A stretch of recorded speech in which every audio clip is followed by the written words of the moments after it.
தூத்துக்குடியில் சுற்றுச்சூழலுக்கும் மனித உயிர்களுக்கும் ஈடு செய்ய முடியாத இழப்புகளை ஏற்படுத்தி வந்த ஸ்டெர்லைட் ஆலை மூடப்பட்டு இன்றுடன் 2 மாதங்கள் நிறைவடைய உள்ள நிலையில் அந்த ஆலையை மீண்டும் திறப்பதற்கான முயற்சிகளில் ஆலை நிர்வாகம் தீவிரமாக ஈடுபட்டிருக்கிறது. இந்த சதிக்கு அரசும் காவல்துறையும் தான் மறைமுகமாக துணை நிற்பது கடுமையாக கண்டிக்கத்தக்கது என ராமதாஸ் தெரிவித்துள்ளார். இது குறித்து அவர் வெளியிட்டுள்ள அறிக்கையில், தூத்துக்குடி ஸ்டெர்லைட் ஆலைக்கு எதிராக அறவழியில் போராட்டம் நடத்திய அப்பகுதிகளைச் சேர்ந்த மக்கள் தங்களது போராட்டத்தின் 100வது நாளையொட்டி கடந்த மே 22ஆம் தேதி மாவட்ட ஆட்சியர் அலுவலகத்திற்கு ஊர்வலமாக சென்றபோது காவல்துறை துப்பாக்கி சூடு நடத்தி 13 பேரை படுகொலை செய்தனர்.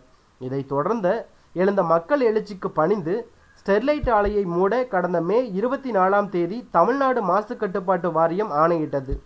அன்றே ஆலையின் மின் இணைப்பு துண்டிக்கப்பட்டது. அதன் தொடர்ச்சியாக ஸ்டெர்லைட் ஆலையை நிரந்தரமாக மூடுவதற்கான அரசாணையை தமிழக அரசு மே 28ஆம் தேதி வெளியிட்டது. தமிழக அரசின் இந்த அரசாணையை எதிர்த்து தேசிய பசுமை தீர்ப்பாயத்தில் ஸ்டெர்லைட் நிர்வாகம் தொடர்ந்த வழக்கு நிலுவையில் உள்ளது. தூத்துக்குடி மாவட்ட மக்களின் இடைவிடாத போராட்டமும் தமிழகம் முழுவதும் எழுந்த ஸ்டெர்லைட் எதிர்ப்பலையும் தான் தாமிர உருக்காலையை மூடுவதற்கான காரணம் என்பதை உணர்ந்து கொண்ட ஆலை நிர்வாகம் இப்போது ஸ்டெர்லைட் ஆலைக்கு ஆதரவாக மக்கள் இருப்பது போன்ற தோற்றத்தை ஏற்படுத்தி இதற்கான பிரச்சாரத்தை பல 100 கோடி ரூபாய் செலவில் ஸ்டெர்லைட் ஆலை நிர்வாகம் மேற்கொண்டு வருகிறது. தொடக்கத்திலிருந்தே தங்களுக்கு ஆதரவாக செயல்பட்டு வந்த ஒரு பிரிவினர் மூலம் தூத்துக்குடி மாவட்ட மக்களின் முன்னேற்றத்திற்கும் வேலைவாய்ப்புக்கும் ஸ்டெர்லைட் ஆலை அவசியம் என்பதால் அதை மீண்டும் திறக்க ஆணையிட வேண்டும் என்று மாவட்ட ஆட்சியரிடம் மனு கொடுக்க வைக்கும் நாடகம் வாரந்தோறும் அரங்கேற்றப்பட்டு வருகிறது. அவ்வாறு மனு கொடுப்பவர்கள் ஸ்டெர்லைட் ஆலையால் ஏற்பாடு செய்யப்பட்டவர்களாக தான் இருக்கும். அவர்களை தவிர வேறு யாரும் இல்லை.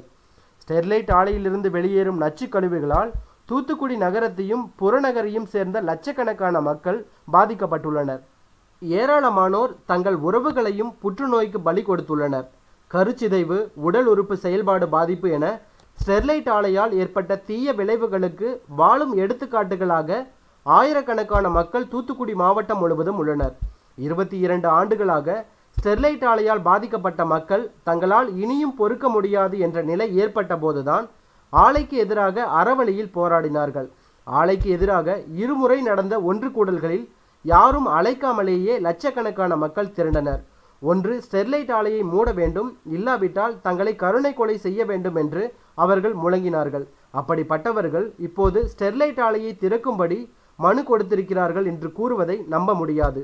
ஸ்டெர்லைட் ஆலை மூடப்பட்டு விட்டதால் தாமிரம் கிடைப்பதில் தட்டுப்பாடு ஏற்பட்டுள்ளது, தாமிரத்தின் விலை உயர்ந்து விட்டது, எனவே ஆலையை திறக்க ஆணையிட வேண்டும் என்று வணிகர்களை கூற வைத்து ஒரு நாடகத்தை ஸ்டெர்லைட் ஆலையம் நடத்தியது.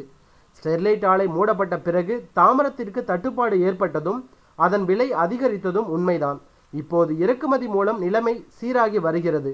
ஸ்டெர்லைட் ஆலையால் ஏற்பட்ட சுற்றுச்சூழல் பாதிப்புகள் மற்றும் மனிதகுல பாதிப்புகளுடன் ஒப்பிடும்போது இது பொருட்படுத்தக்கூடிய விஷயமே இல்லை. தாமிர உருக்காலையால் தமிழகத்தின் வளர்ச்சி பாதிக்கப்படும், இந்தியாவின் பாதுகாப்புக்கே அச்சுறுத்தல் ஏற்படும்.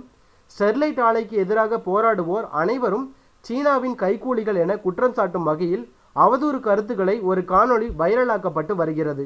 அதை தயாரித்து வழங்கியது யார் என்ற விவரம் அதில் இல்லை என்பதிலிருந்து அது யாரால் எந்த நோக்கத்திற்காக உருவாக்கப்பட்டிருக்கும் என்பதை மக்களால் மிகவும் எளிதாக புரிந்து கொள்ள முடியும்.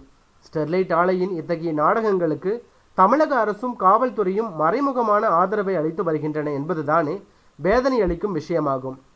ஸ்டெர்லைட் ஆலையால் கடந்த 22 ஆண்டுகளாக ஏற்பட்ட அழிவுகளை நினைத்து பார்த்தால் ஸ்டெர்லைட் ஆலையை ஒருபோதும் திறக்கக்கூடாது என்பதில் உள்ள நியாயத்தை புரிந்து கொள்ள முடியும். எனவே ஸ்டெர்லைட் ஆலைக்கு ஆதரவாக அதன் நிர்வாகத்தால் தொடர்ந்து அளிக்கப்படும் அழுத்தங்களுக்கு தமிழக அரசு பணிந்துவிடக்கூடாது.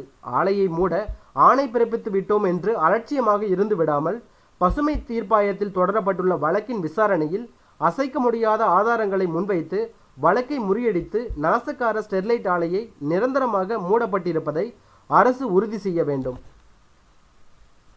இது போன்ற செய்திகளை உடனுக்குடன் தெரிஞ்சுக்கொள்ள எங்க சேனலை சப்ஸ்கிரைப் பண்ணுங்க. பக்கத்தில் இருக்கிற பெல் ஐக்கானையும் பிரஸ் பண்ணுங்க. Thank you so much.